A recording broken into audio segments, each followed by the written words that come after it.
Bienvenido al podcast del apóstol Carlos Méndez, donde encontrarás una palabra que te animará, te fortalecerá y te edificará. Bienvenido al podcast del apóstol Carlos Méndez. Es un gusto y un placer que nos acompañen en esta ocasión. Vamos a platicar acerca de las señales que nos hacen saber cuándo estamos listos y habilitados para un ministerio. Y para esto vamos a basarnos en la lectura de 1 de Samuel, capítulo 10, verso número 7. En este pasaje, cuando el profeta Samuel ungía a Saúl para ser rey del pueblo de Israel, le declaró una palabra directiva, la cual le daba la pauta para saber el momento en que estaría apto y habilitado para comenzar a caminar en el propósito para el cual estaba siendo ungido. Esta palabra fue: y cuando te hayan sucedido estas señales, haz lo que te viniera a la mano, porque Dios está contigo. Qué interesante. Solo hasta que veas las señales tienes luz verde para actuar, ni antes ni después. Tendrás el respaldo de Dios hasta que se cumplan las señales. Qué interesante. Tendrás el respaldo de Dios hasta que se cumplan las señales. ¿Cuáles son esas señales? Veámosla.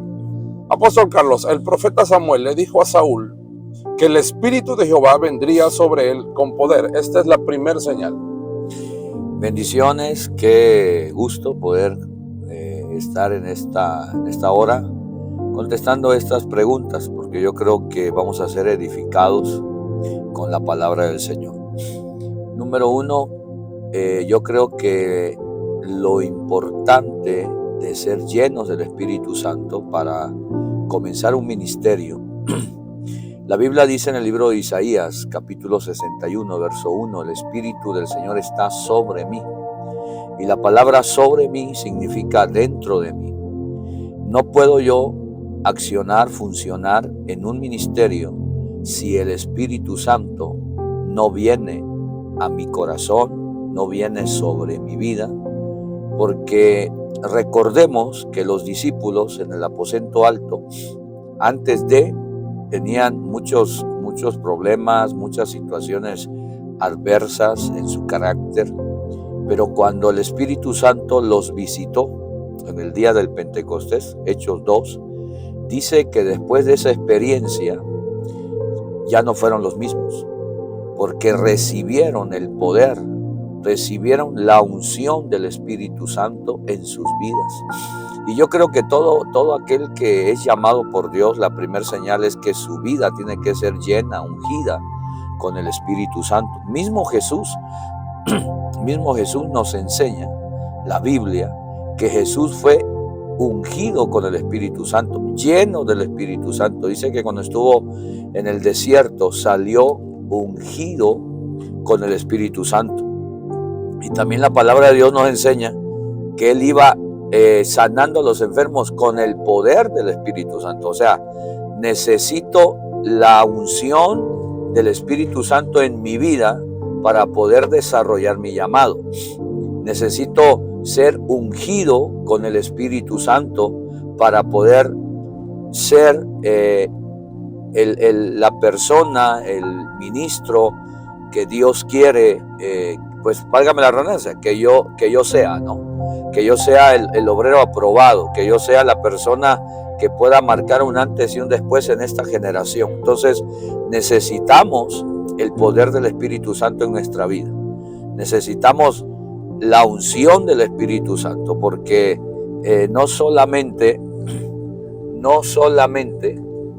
al hablar de unción estamos hablando de que vamos a dejarle todo al Espíritu Santo, ¿no?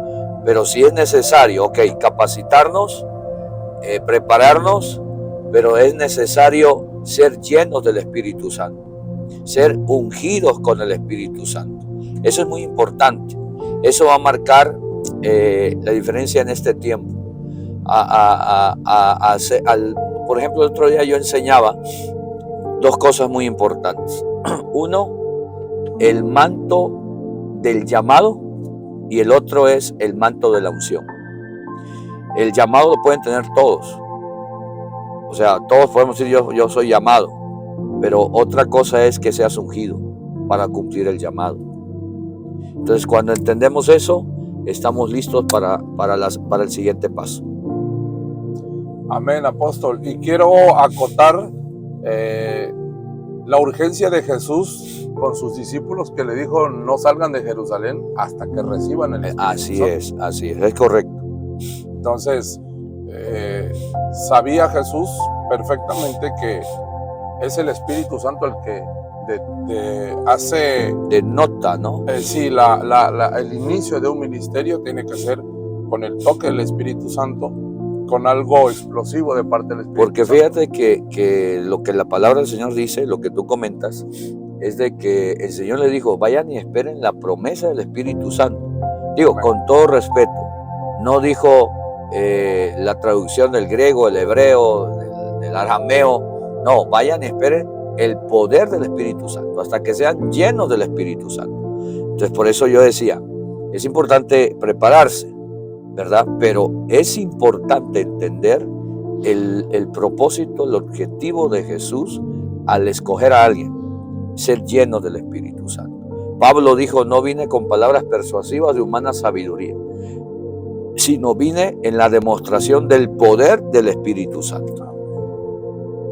Así es. Muy bien, esa es la primera señal que Samuel le dijo a Saúl: el Espíritu de Jehová vendrá sobre ti con poder. Ahora, la segunda señal que Samuel le marcaba a Saúl para saber cuando estuviera listo para desarrollar su ministerio es: profetizarás con ellos. ¿Qué implica esta palabra?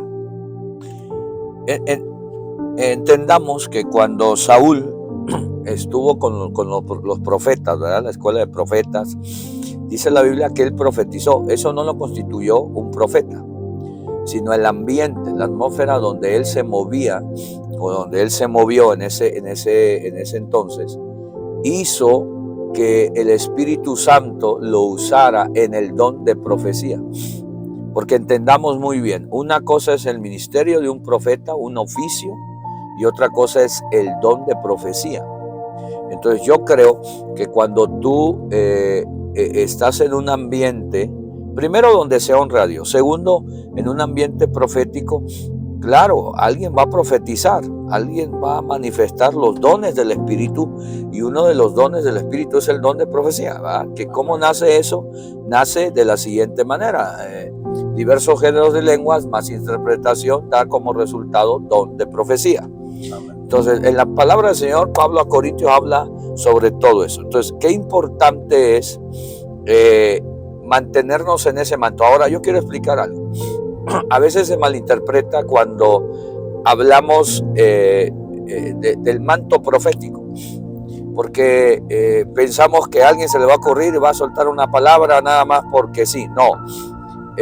Cuando está el ambiente profético, la atmósfera profética, alguien va a profetizar. Eso no significa que se convierte en un profeta, pero se está desarrollando el don. Ahora, tenemos que entender que la mejor palabra profética escrita es la palabra de Dios. Eso es, no podemos nosotros negar eso. Ahora, ¿hay ministerios proféticos o ministerios de un profeta? Sí, los hay. Efesios 4:11 habla de que él constituyó apóstoles y profetas, ¿no? De los 5 ministerios. Entonces, hoy se ha malinterpretado muchas cosas porque alguien solamente porque profetizó o dio una profecía, ya lo constituyen como profeta. No, yo creo que hay que ir estableciendo bases, porque es muy delicado eso. Ahora, alguien se preguntará: ¿hay profetas hoy? Claro que los hay. Hay verdaderos y hay falsos. Lo que Dios está haciendo es restaurando ese ministerio, porque un profeta es aquel que tiene la autoridad de parte del Señor. Número 1, para establecer fundamento también, porque dice la Biblia, Pablo en Efesios, que dice que con el fundamento de apóstoles y profetas.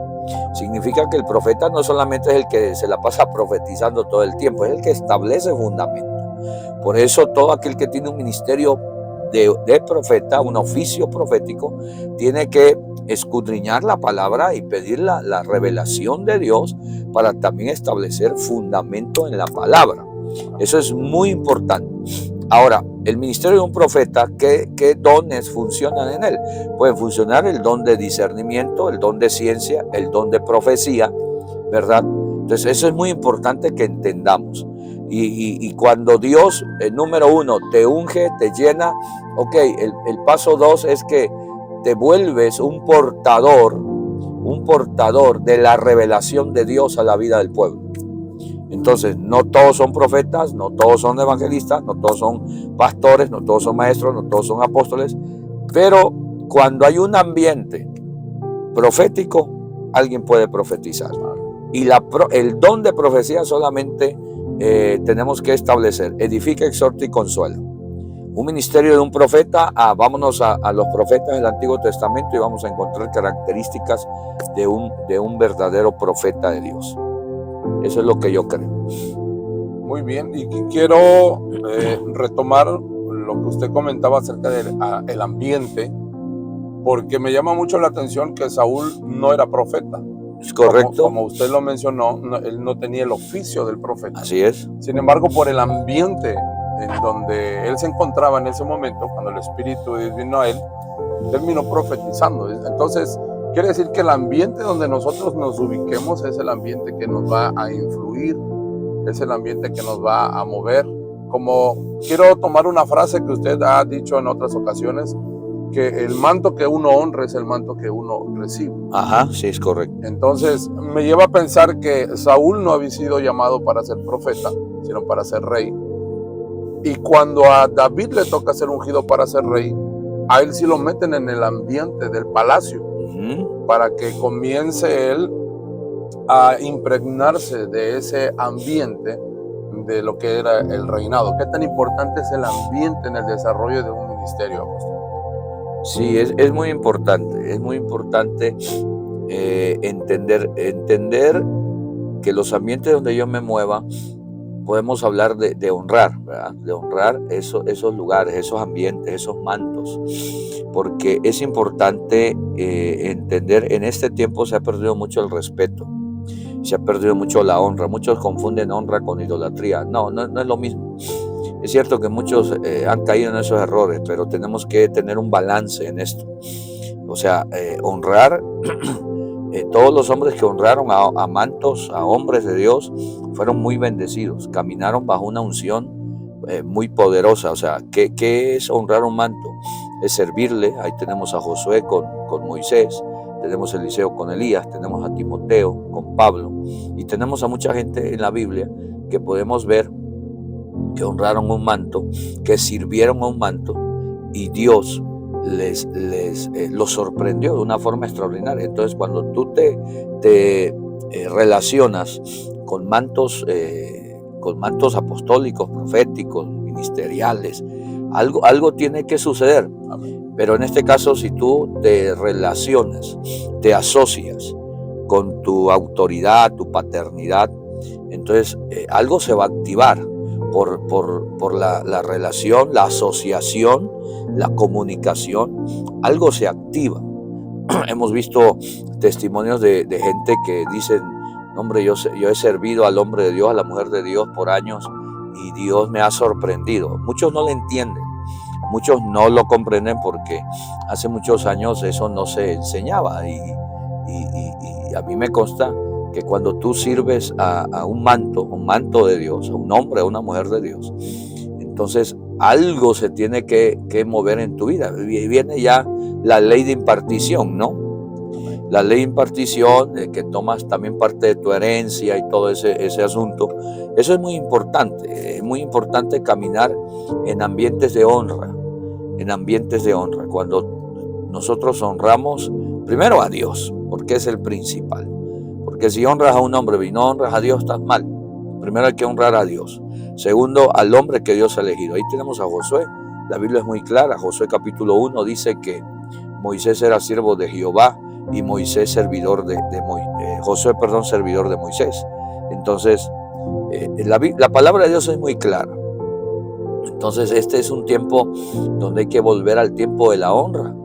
Es un tiempo donde hay que honrar y les aseguro que vamos a ser muy bendecidos. Lo que yo quisiera aclarar en este momento es que tengamos mucho cuidado a aquellos que profetizan en una iglesia y rápidamente le llamamos profetas. No es así. Tienen el don de profecía.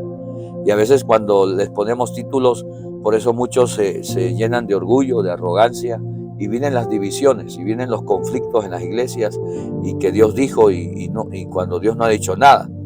¿Por qué? Porque el que tiene el don hay que pastorear los dones. Y si somos ministros del Señor, hay que pastorear los dones, hay que pastorear a esa gente, hay que enseñarles a utilizar el don, sabiendo que somos vasos, ¿verdad?, de barro, pero somos humanos y en cualquier momento se nos puede ir. Entonces, ayudemos a esa gente y vivamos en un ambiente de honra, en un ambiente, me llama mucho la atención, siempre predico de Itai. Itai honró a David en medio de que David ya había sido traicionado. Pero imagínate, la honra es algo muy importante. La honra trae recompensa. La honra, la Biblia dice, Dios honra a los que le honran. Amén. Muy bien. Y siguiendo con las señales, después de que Samuel le ha dicho a Saúl, primero, que el Espíritu de Jehová estaría sobre él con poder.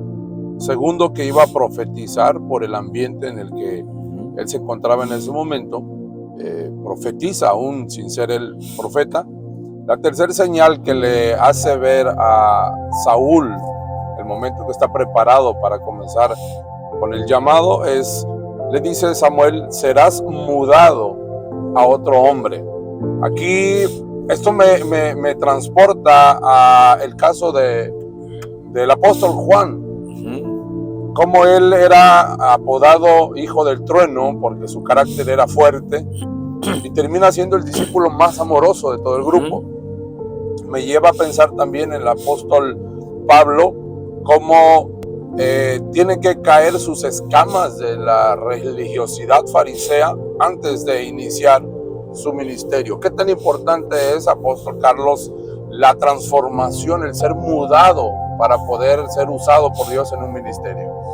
Yo creo que es muy importante ese punto, porque no podemos ser ministros aprobados por Dios si no permitimos que Él primero transforme nuestros corazones. Amén. Cuando Dios le dijo a Saúl que se iba a ser mudado en otro hombre, había un proceso ahí en el capítulo 10 del primer libro de Samuel.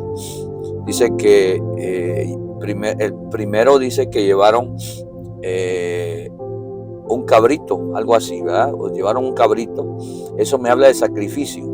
Yo no puedo ser usado, ungido, si primero no llevo al altar de Dios mi propia vida como sacrificio, mi propia vida rendida a los pies del Señor. Si yo no sacrifico mi tiempo, mi vida, mi cuerpo mismo delante de Dios, si no le permito al Señor que transforme mi mente, mi alma, que sabemos muy bien que es mis pensamientos, mis emociones, mi voluntad, todo eso tiene que ser rendida a los pies del Señor. Mi corazón, mi alma tiene que ser sanada, liberada, ¿verdad? Son dos cosas muy importantes, porque algo que nace de nuevo no es el alma, es el espíritu. Pero el alma tiene que ser renovada, transformada, sanada.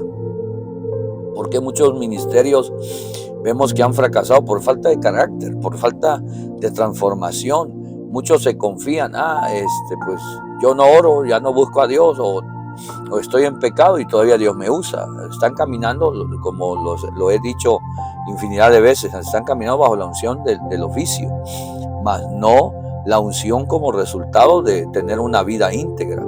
¿Quién subirá al monte de Jehová limpio de manos y puro de corazón? Entonces, qué importante es la transformación de nuestro corazón, la sanidad de nuestra alma, porque no podemos desarrollar una asignación si nuestra vida no ha sido transformada. ¿Cuántas veces podemos subirnos al púlpito, pero bajando del púlpito odiamos, maltratamos a la esposa, maltratamos a los hijos, ofendemos, mentimos, robamos? Entonces, por eso es importante ser mudados en otro hombre. Dice que le llevaron un cabrito. Después dice que le llevaron una torta de pan. Entonces yo analizo eso y yo digo, ok, cabrito, sacrificio. Segundo, pan. El proceso del pan no es de que tú vas al campo y escoges una espiga de trigo y lo metes al horno y ya en 30 minutos te sale una deliciosa pieza de pan. No es así. Del trigo viene el proceso que hacen la harina. Entonces mi vida tiene que pasar un proceso. Entonces el otro día estaba yo analizando el proceso del pan. El panadero agarra la harina, huevos y todo eso y empieza a mezclarlos, ¿verdad? Con leche. Y ya cuando empieza a formar dicen algunos panaderos, la marqueta para ir formando las piezas de pan como hojaldras, conchas y todo eso, me llama la atención que de repente hay esas bolitas grumos que les llaman y hay que quitarlas y hay que amasarlas bien. Eso mismo hace Dios con nosotros. Fíjate, primer proceso, sacrificio. Presento mi vida ante el altar. Señor, me llamaste, aquí estoy. Rindo todo de mí. Mi alma necesita ser liberada, sanada. Señor, aquí estoy. Entonces, el segundo proceso es que Dios me empieza a amasar, me empieza a quitar los malos hábitos. Como tú decías con Pablo, como tú decías con Pedro, con gente que antes de recibir el poder del Espíritu Santo eran tremendos. Pedro negó a Jesús, Juan, cuántos problemas no tenía, Pablo venía persiguiendo la iglesia. Entonces Dios comienza a quitarnos cosas que no son de su agrado. Entonces, y después el proceso del pan, ya cuando están listos las piezas, hojaldras, conchas, el siguiente paso es el horno de fuego. En el horno de fuego es donde pasa el pan para ser cocido, y ahí es donde nosotros también somos pasados por el fuego, como dice la Biblia, y vamos a ser pasados como el oro, ¿no? Entonces, cuando nosotros ya somos amasados en medio del proceso, que nos duele, porque a quién le gusta que le digan sus verdades, a quién le gusta que le digan eso está mal, ese es un mal hábito que hay que quitarlo. Entonces, el siguiente paso es el fuego del Espíritu. Por eso la palabra del Señor dice, y seréis bautizados con Espíritu Santo y fuego. El fuego viene a quemar lo que no sirve, lo que no es del agrado de Dios. Eso es muy importante. Entonces ya después tú pasas a una panadería, respiras, qué delicioso pan venden acá, pero pasó un proceso ese pan. Entonces tú entras a la panadería, pagas una moneda y te comes la pieza de pan. Entonces así es con nosotros. Llega el momento que pasa al altar, le entregas tu vida en sacrificio a Dios, viene el proceso del pan, el proceso de amasarte, de quitarte todo lo que no sirve, y viene el fuego, porque te pasan procesos difíciles, porque nosotros tenemos que ser probados como el oro. Entonces hay cosas que Dios nos tiene que dar, nos tiene que pegar para formarnos. Y lo último dice ahí que una vasija de vino. Ya cuando Dios ha transformado tu corazón, tu vida, no somos perfectos, pero cuando ya Dios te ha mudado, entonces viene el gozo. Vino significa gozo y autoridad. Dios te da entonces el gozo, la alegría, y te da autoridad en contra de todas las obras del diablo. Y yo creo que ahí es donde ya estamos listos para seguir funcionando en el ministerio. Vamos a ser atacados, vamos a ser tentados, pero yo creo que todos los días tenemos que ir a Dios para Dios ayudarnos. Pero sí es importante, antes de desarrollar un ministerio, ser mudados en otro hombre. ¿Cuántos ministerios han fracasado por falta de ser honestos con Dios, de ser transformados? Y eso solamente lo podemos hacer en su presencia. Amén. Apóstol, acaba de mencionar algo importante ahorita. Todo es importante, pero quiero remarcar la frase que acaba de usar, ser honestos. Hay un concepto de integridad que a mí me gusta escuchar de usted, y me gustaría que lo compartiera con los que nos escuchan en este momento, en este podcast. Integridad, ser de una sola pieza. Sí, es muy importante entender eso. En este tiempo, en este siglo XXI en el que vivimos, hablar de integridad es solamente para aquellos que entendemos el reino. El otro día hablaba y te consta que yo enseñaba que integridad, que lealtad es tener altos niveles morales. Es de ser una sola pieza, ser transparente. Lo mismo soy frente a ti que detrás de ti.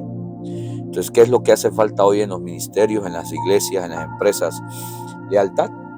Ser gente transparente. O sea, si te doy la mano y digo, tú eres mi hermano, mi amigo, es que eso es así. Eso, la vez pasada, no sé si te acuerdas, yo platicaba que hace muchos años fui a la selva Lacandona, y cuando bajamos de las barcas, de las lanchas, se me acercó un pastor de la selva y me dijo, qué bueno que viniste. Mucha gente nos ha quedado mal. Te estoy hablando de más de 20 años cuando fuimos, y el hombre me abrazó. Cuando me abraza, no tenía un perfume Carolina Herrera, no tenía un 212. El hombre, pues por el esfuerzo que había hecho, estaba muy sudado y no olía bien. Entonces, cuando yo lo abrazo, algo sentí el amor de Dios, sentí la gracia divina, sentí que Dios me abrazaba a través de ese hombre. Entonces yo me hice a un lado y siguieron los demás hermanos que iban conmigo, saludándolo. Con el Espíritu Santo me habló y me dijo, ¿te diste cuenta que el abrazo que Él te dio no fue un abrazo hipócrita, no fue un abrazo que no lo sintieras? ¿Lo sentiste? Sí, Señor. Ese fue un abrazo genuino, ese fue un abrazo transparente. El hombre analfabeta posiblemente, pero un hombre íntegro. Eso es integridad, eso es fidelidad, lealtad, eso da mucho de qué hablar de un hombre de Dios. Y yo creo que este es el tiempo que tenemos que volver a eso. Dios tiene que restaurar. La palabra restauración es volver a su plan original, algo. Yo creo que tenemos que volver al plan original de Dios, de ser transparentes, de ser confiables y de ser fieles. Muy bien, pues les agradecemos por acompañarnos en este podcast. Gracias por escuchar la palabra del Señor. Si tiene usted algún comentario que hacerlo, síganos en nuestras redes sociales. Encuentra usted como Apóstol Carlos Méndez, y también nos puede encontrar en Spotify, en el podcast del Apóstol Carlos Méndez. Será un gusto y un placer volver a encontrarnos en el siguiente episodio. Mientras tanto, que Dios bendiga su vida. Hasta la próxima. Gracias por escuchar Palabras de Vida a través del Apóstol Carlos Méndez. Deseamos que hayan sido de bendición para usted y le esperamos en el próximo episodio. Que Dios bendiga y guarde su vida.